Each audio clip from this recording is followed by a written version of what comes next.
Enfin voilà, du coup, en tout cas, j'espère que ça a répondu à ta question, Malo. Avec tout ça, je me suis perdue dans ma propre tête, là, mais...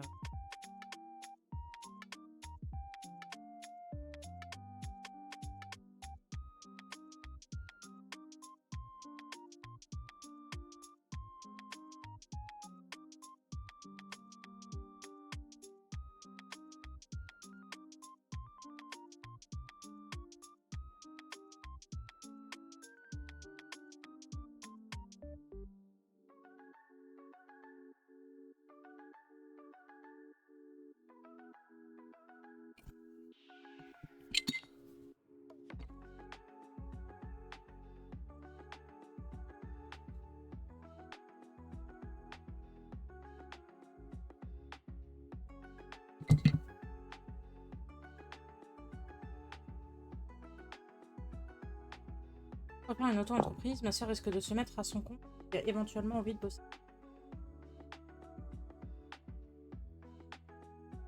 Très cool, ce serait pour vous lancer dans quoi?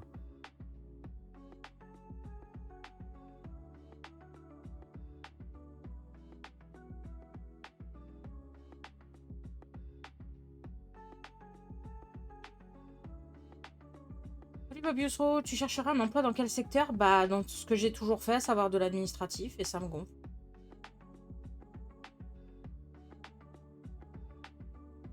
Et oui, bonjour.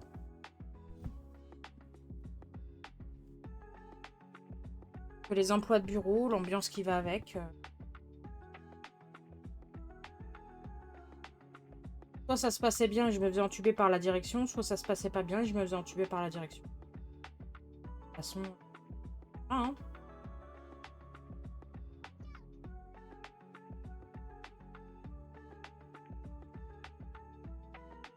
Pourquoi ça me saoule, c'est qu'en fait, moi, le problème, quand je commence un boulot super concentré, j'ai envie de bien faire et tout, je me donne à fond et comme je pige super vite, et ben les premiers jours, ils sont toujours contents, les employeurs, en mode trop bien, vous avancez bien, vous comprenez vite, machin, vous maîtrisez déjà tel truc, machin.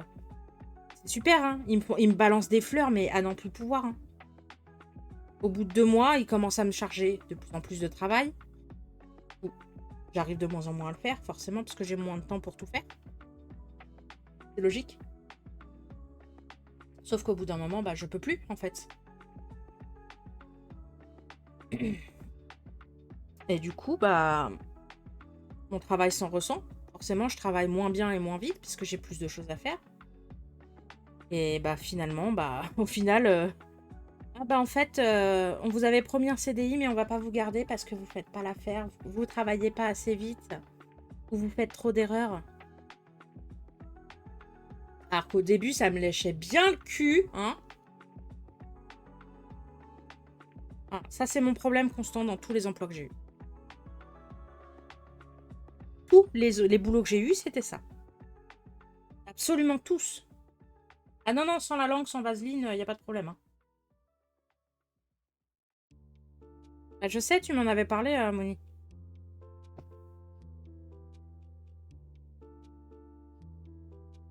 Bah, le problème, c'est que si tu fais pas du zèle, ils te gardent pas parce que tu fais pas l'affaire, hein.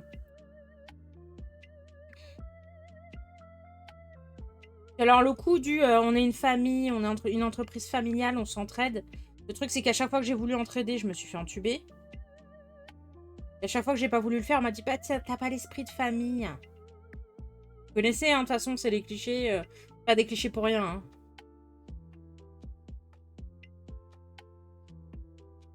Ah, si t'en fais, c'est pareil, c'est sûr. Bien sûr, les pires boîtes, mais c'est que ça. Quand tu veux bosser dans l'administratif, c'est que ça, les boîtes. Et les heures sup pas payées, machin et trucs. Parce que tu comprends, si tu fais des heures sup, c'est que tu fais pas assez bien ton travail. C'est que tu te mets en retard. Parce que ça peut surtout pas venir du fait qu'ils m'en donnent trop du travail.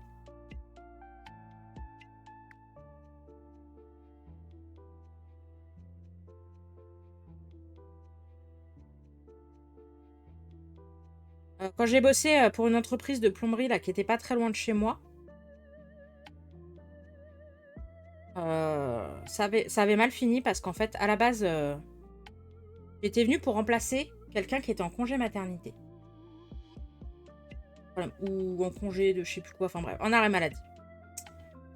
Ok, donc c'était une mission d'intérim de 2 mois. Pas de problème, écoute, moi je prends, ça me fait 2 mois de boulot, ça me fait un peu de chômage derrière, je gagne des sous. Bénef, tu vois. Donc bah je fais ça, hein, je fais les 2 mois. Et puis ils sont super satisfaits de moi. Et puis l'autre, elle revient. Je sais pas ce qu'elle s'est mis en tête. Elle m'a... Je sais pas pourquoi, du jour au lendemain, elle a arrêté... Elle pouvait plus me blairer. Genre, elle a décidé qu'elle m'aimait pas, alors que je lui avais rien fait.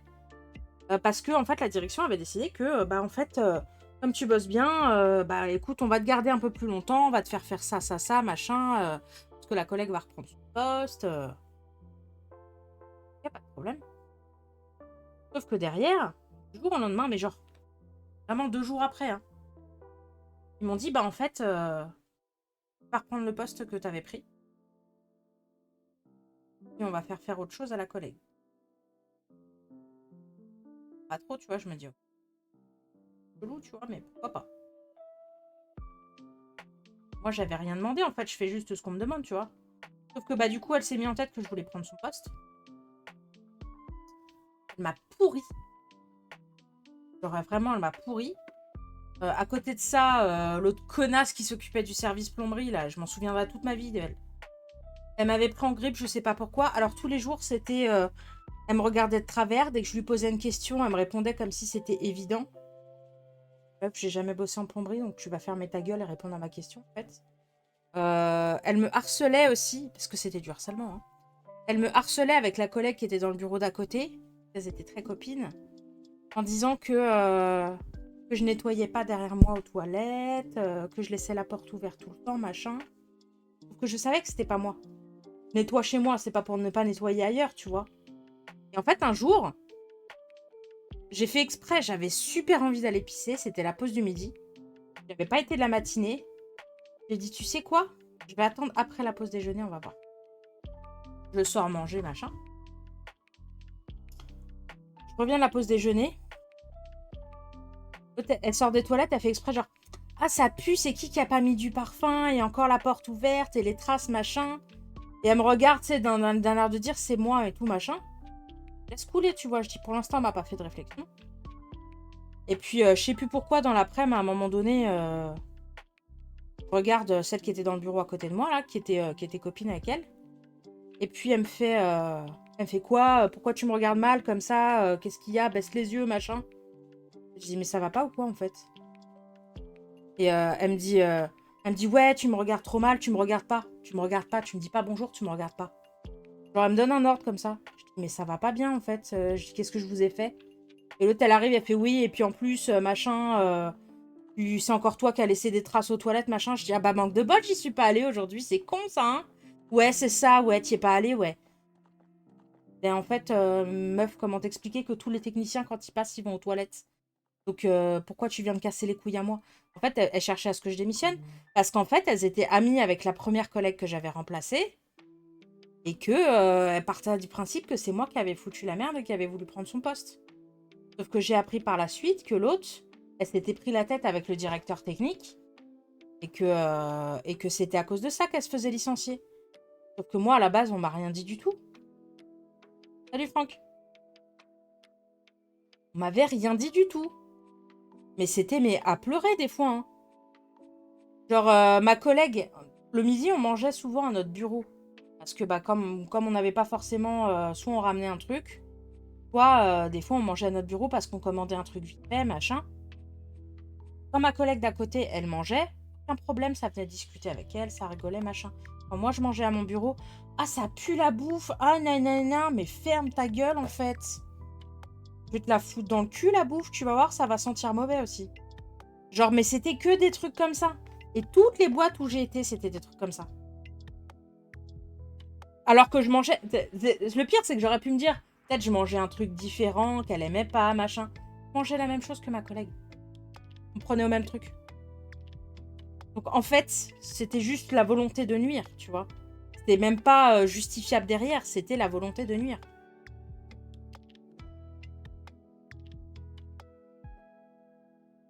C'était, mais incroyable, hein. Un jour, il y a un technicien avec qui je m'entendais bien. On discutait souvent parce qu'on faisait les plannings ensemble et tout, machin. Et, et il voyait bien, il voyait des choses. Et puis moi, je lui disais des choses aussi, mais pas en mode je crachais sur mes collègues. Parce que même malgré ça, je crachais pas dessus. Moi, je lui disais juste, en fait, mais en fait, je comprends pas pourquoi elle me fout pas la paix. Si elle m'aime pas, c'est pas grave, je m'en fous. Ça m'empêchera pas de dormir, mais qu'elle me respecte, c'est tout ce que je demande, en fait. Et il comprenait pas. Et sauf qu'un jour, il s'est pointé dans le bureau. Moi, j'étais pas là, j'étais à l'étage, je crois. Il s'est pointé dans le bureau de ma collègue à côté. Et, il a dit, mais en fait, pourquoi vous êtes toujours après sa gueule? Il a dit, vous essayez même pas de la connaître, vous lui crachez à la gueule comme si elle vous avait manqué de respect. Vous avez quel âge, en fait? Il leur était rentré dedans, hein. Et bah, bizarrement, après ça, terminé, elles sont restées toutes gentilles jusqu'à la fin de mon contrat. Et la fin de mon contrat, en fait, elle a eu lieu. Pourquoi? Parce qu'à la base, ça faisait presque un an hein, que j'étais dans la boîte. Ça faisait même plus d'un an. À ce moment-là, ça faisait plus d'un an. Ça fait un an qu'ils me reconduisaient en intérim, qu'ils me baladaient en mode dès qu'on peut, on te donne un CD. Un jour, le directeur technique a gueulé. Il a gueulé parce qu'en fait, j'ai un client qui m'appelle au téléphone, qui demande un rendez-vous, machin. Sauf qu'elle me parle d'une fuite. Mais c'est tout ce qu'elle me dit, tu vois. Elle me parle d'une fuite urgente, machin. Je dis, bah écoutez, moi, je suis désolée, j'ai pas avant après-demain. Je vais essayer quand même de voir si je peux vous l'avancer. Mais en attendant, je vous le fixe. Et puis, je vais essayer de me renseigner. Et je vous rappelle si j'arrive à vous avoir avant. Les plannings étaient blindés, hein, vraiment blindés. Et moi, tous les matins, on se mangeait une chasse avec ma collègue parce que les plannings étaient trop blindés et que les techniciens, ils n'avaient pas le temps de tout faire. Faut savoir ça. Tard dans l'après-midi. Le directeur technique qui arrive en gueulant dans le bureau. De toute façon, c'est un connard, lui.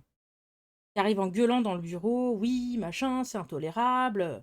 Comment ça, on n'a pas donné de rendez-vous à cette dame en urgence pour une fuite de gaz? Quelle fuite de gaz? Elle m'a parlé d'une fuite, elle m'a pas parlé de fuite de gaz. Oui, t'as fait n'importe quoi, tu lui as mis le rendez-vous dans 2 jours, c'est intolérable. On peut pas laisser les gens avec une fuite de gaz pendant 2 jours. Je dis, mais elle m'a jamais parlé d'une putain de fuite de gaz, la putain de ta grand-mère. Je sais ce que je dis, je l'ai eu au téléphone, elle m'a parlé d'une fuite.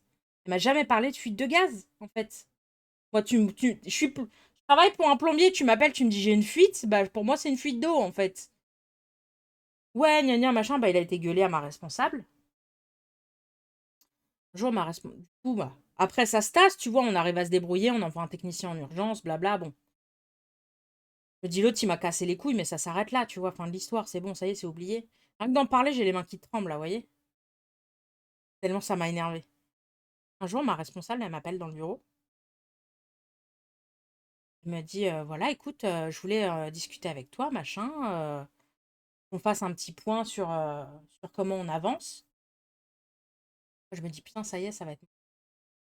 Enfin, enfin, je vais arrêter d'être en intérim, tu vois, j'en pouvais plus. Donc elle commence toute mielleuse, oui, écoute, bah, comment, j'espère que tu te sens bien dans l'entreprise, machin, machin, elle passe la pommade, tout ce que tu veux. D'un coup, elle me fait, écoute, malheureusement, on va pas pouvoir te garder. Impassible. On va pas pouvoir te garder parce que tu comprends le problème qu'il y a eu avec la cliente, avec la fuite de gaz, c'est intolérable, c'est pas du tout professionnel de ta part. Mais Christina, tu te fous de ma gueule? Elle m'a pas parlé de fuite de gaz, faut que je le dise en quelle langue? J'ai dit, si elle m'avait parlé d'une fuite de gaz, je lui aurais donné tout de suite le rendez-vous. J'aurais appelé directement Fabrice, je lui aurais dit, Fabrice, j'ai une fuite de gaz, envoie quelqu'un. Je suis pas stupide en fait. Une fuite de gaz, ça peut exploser. Évidemment que je l'aurais traité tout de suite. Je lui dis, elle ne m'a pas parlé de fuite de gaz. Je me bats avec elle pendant 5 minutes. Elle me dit: «Oui, puis tu comprends, tu plus lente, ta collègue Nadia, machin, elle fait les trucs beaucoup plus rapidement que toi, machin». Ah, tu veux dire la collègue Nadia qui se fait pas harceler par tout le monde? La collègue Nadia qui derrière, des fois reste sur son téléphone et me laisse prendre les appels? Je veux dire cette collègue Nadia, elle va plus vite? Ah bah oui, c'est sûr que si je prends plus d'appels qu'elle, c'est sûr, hein. Il faut préciser quand même, c'est que le premier été où j'étais là pendant les 2 mois, hein, je suis arrivée en été, tombée sur la période de congé. J'avais commencé depuis une semaine, je me suis retrouvée toute seule à faire le standard, alors que je ne connaissais pas le boulot. Pendant 2 semaines. J'ai géré toute seule avec la directrice auto. Alors que ça faisait une semaine que j'étais là. Je connaissais même pas encore les prénoms de tous les techniciens. On en était là. Et du coup, elle me sort ça, machin. Je dis, mais. Je dis, en fait, je vais même pas te répondre parce que je vais t'insulter, Christine. Je dis, je vais pas te répondre, ça sert à rien. Parce que là, vraiment, je vais m'énerver. Je suis sortie du bureau, j'ai claqué la porte. Je suis allée prendre l'air dehors. Fabrice, il arrive de sa tournée à ce moment-là. Il me voit en larmes. Il me dit, mais qu'est-ce qui se passe? Je lui explique. Il m'a dit, mais c'est n'importe quoi. Franchement, il me dit, c'est n'importe quoi. Alors qu'au début, je rappelle, hein, ça me léchait le cul et ça a fait virer l'autre pour que je prenne sa place. Parce que on veut te mettre en CDI. Je sais pas si vous vous rendez compte. Et tous mes boulots, ça a été comme ça. Tous. À chaque fois, on m'a dit: «Ah, tu bosses trop bien, on va te faire passer en CDI». À chaque fois, il y avait une excuse pour le retarder, pour qu'au dernier moment, on me dise: «Ah bah non», au bout d'un an, hein. Au bout d'un an, hein. Genre, il te faut un an pour t'en rendre compte. Au bout d'un an, on me disait: «Ah bah non, finalement, tu fais pas l'affaire». Ben, niquez bien vos grands-mères, en fait. Et tu vois, c'est pour ça que j'ai la rage de l'entreprise. Et rien que de penser à la possibilité que je dois y retourner, mais j'ai plus envie, en fait. Là, tu vois, j'ai la boule à la gorge, rien que de repenser à tout ça. Voilà pourquoi je veux pas retrouver un boulot en entreprise. Voilà pourquoi je me lance en graphisme, en auto-entrepreneur. Et voilà pourquoi ça me déprime de pas y arriver. Voilà, maintenant vous savez. Toutes les entreprises où j'ai foutu les pieds, ça a été ça. À l'exception de la dernière, où je suis partie pour d'autres raisons. Il m'avait fait signer mon CDI et je suis partie en rupture conventionnelle pour d'autres raisons. C'est la seule. Toutes les entreprises où j'ai bossé, ça a été enculade sur enculade. Ah bah je peux pas faire Reims Nancy tous les matins de toute façon.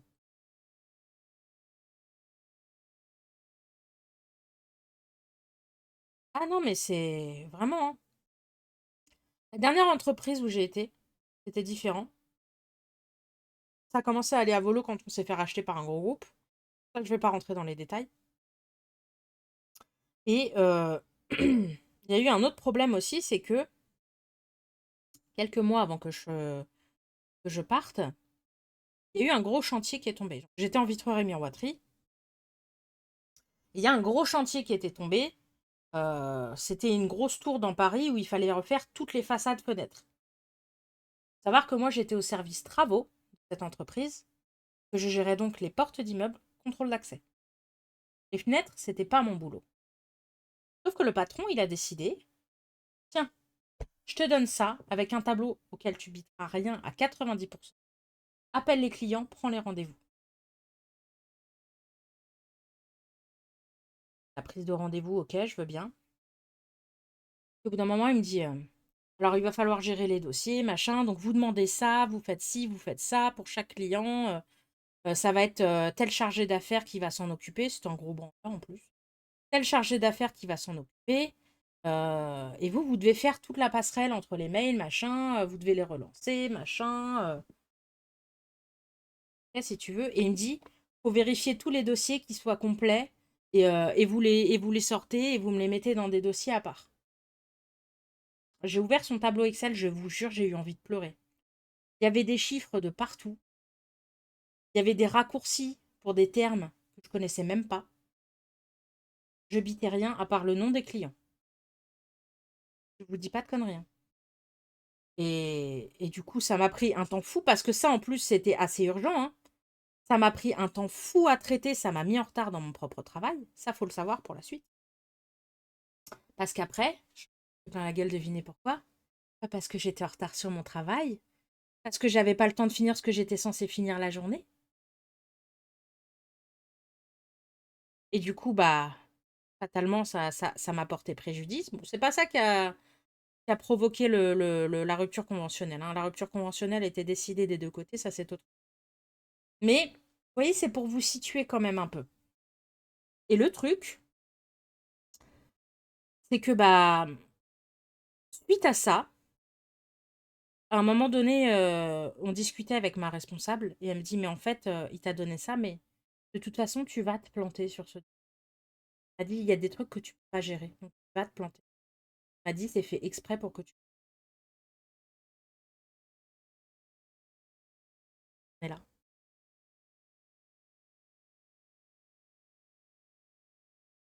On est là. Demandez pourquoi je veux plus bosser en entreprise, vous avez votre réponse. Le monde du travail, c'est un monde de chien. Je me rends compte depuis tout à l'heure qu'il y a plus de musique, c'était super calme d'un coup. Mais voilà, c'est je vais regarder ça après, Malo. Mais en fait, c'est triste d'en arriver là parce que maintenant on arrive à un moment où, en fait, tu les vieux boomers et les patrons d'entreprise qui disent: «Non, mais les jeunes, ils veulent plus travailler». Mais frère, t'as vu comment tu nous traites, en fait? Je crois que ça donne envie de venir travailler pour ta gueule. Je crois que les gens, ils ont envie de continuer à se faire abuser, à se faire esclavager, à se faire maltraiter comme ça au travail. Genre vraiment, mais en fait, à quel moment? Oh, le minou, c'est mignon comment il fixe. Petit chouchou.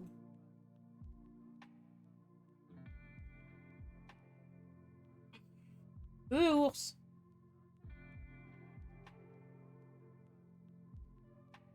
Ah, merci, Lukaku, mais ça, c'est de toute façon, c'est partout pareil, hein. C'est partout pareil.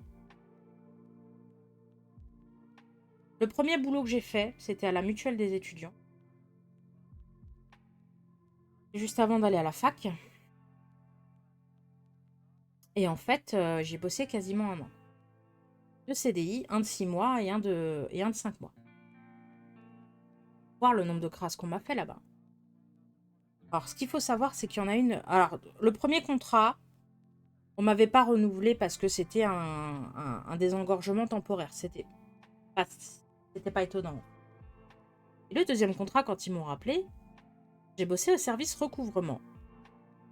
Je vous dirai pas où exactement. Mais j'ai bossé au service recouvrement. Il faut savoir qu'entre autres, on m'a fait des sacrées crasses. À la base, la responsable était satisfaite de mon travail, elle voulait me recommander pour un CDI, etc., etc., hein. Genre vraiment, c'était pas de problème. Et puis en fait, j'ai une collègue, une vieille connasse. Vous voyez Chantal de la compta. Littéralement, elle s'appelait Chantal. Et l'autre, elle s'appelait, je sais même plus, mais bref. On recevait des trop perçus qui étaient touchés par les hôpitaux. En fait, quand l'hôpital touche ce qu'on appelle le trop perçu, c'est-à-dire qu'il touche le remboursement à la place de l'étudiant. Ou alors il touche un remboursement qu'il n'aurait pas dû toucher parce que c'est un remboursement qui allait à quelqu'un d'autre. Bref, c'est un trop perçu. Et on recevait tout le temps des courriers des hôpitaux qui avaient un trop perçu. Et l'idée, c'était que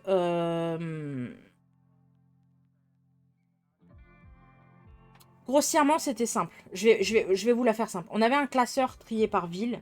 Moi, mon boulot, c'était de vérifier dans le logiciel qu'il y avait bien un trop perçu, que ça correspondait à ce que j'avais.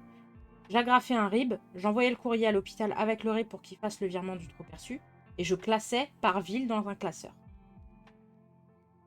Rien de compliqué. Un jour, une de mes fameuses collègues me dit: «Mais attends, mais t'as fait n'importe quoi là, mais qu'est-ce que t'as fait dans le classeur?» Tu sais, affolée, genre.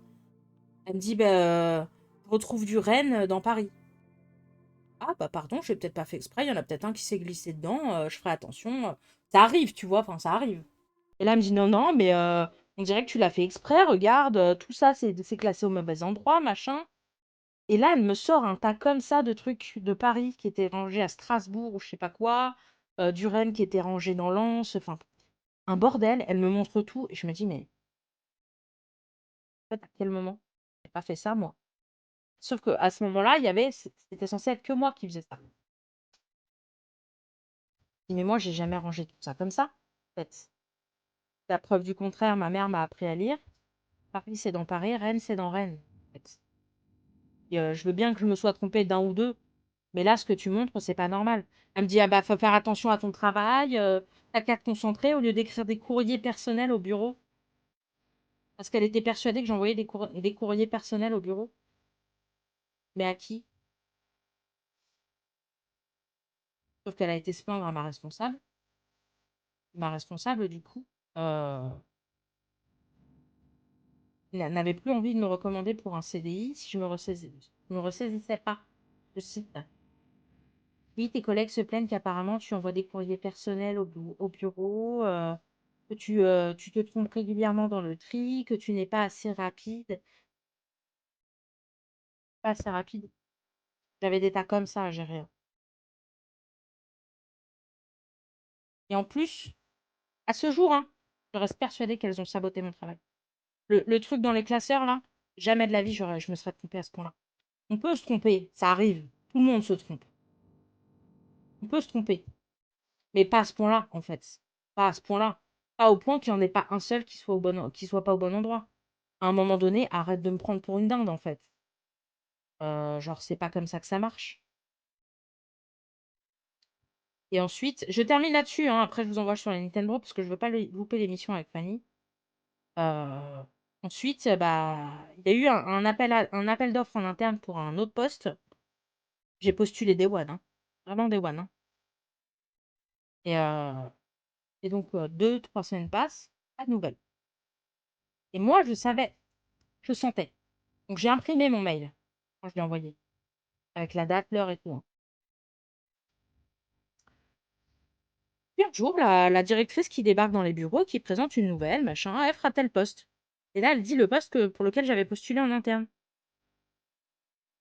C'est peut-être une coïncidence, peut-être qu'elle a pris aussi en externe. Je vais aller la voir. Je vais la voir. Voilà, bonjour, excusez-moi. Je voudrais savoir pourquoi j'ai pas été reçue en entretien, si c'est normal. Elle me dit comment ça? Je dis bah pour tel poste, machin, j'avais postulé dès le premier jour et j'ai jamais été reçue en entretien. Elle me dit ah bon, et comme j'ai pas eu votre mail, j'ai pensé que vous aviez laissé tomber. Pas eu mon mail. T'as eu le mail de tous mes collègues dans la boîte sauf le mien. C'est ça que tu es en train de me faire croire là? Je dis bah non, j'ai pas renoncé, j'ai envoyé le mail. Mais vous êtes sûr que vous l'avez envoyé? Et là, je lui ai posé la feuille sans un mot devant les yeux. Elle était catastrophique. Elle a appelé la RH qui m'a rappelé derrière. Et- Mais la RH, elle s'est confondue en excuses, elle savait pas où se mettre. Elle m'a dit écoutez, je suis désolée, je comprends pas ce qui s'est passé. Euh, a priori, enfin, on n'a pas reçu votre mail, machin. Mais en fait, ça c'était une excuse.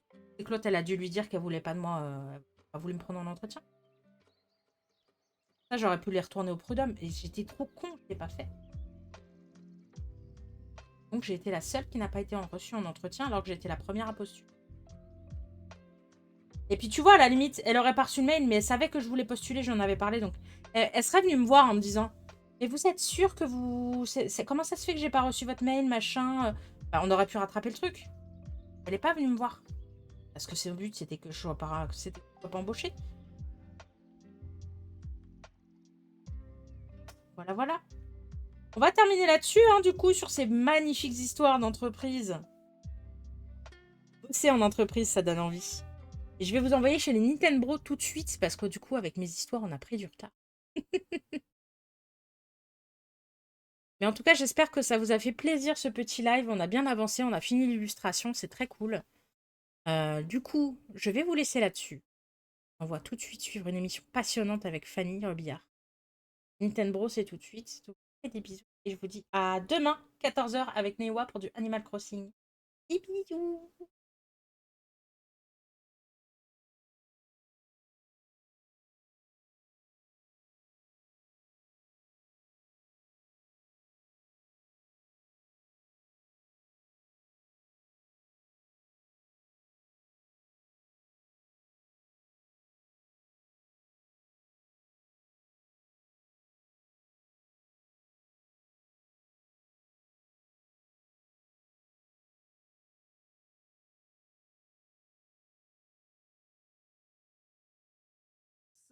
tout, on va lancer cette émission. Mais avant de lancer l'émission, évidemment, la tradition oblige. Nouvelle invitée, nouvelle présentation. Fanny, est-ce que tu pourrais te présenter auprès des auditeurs?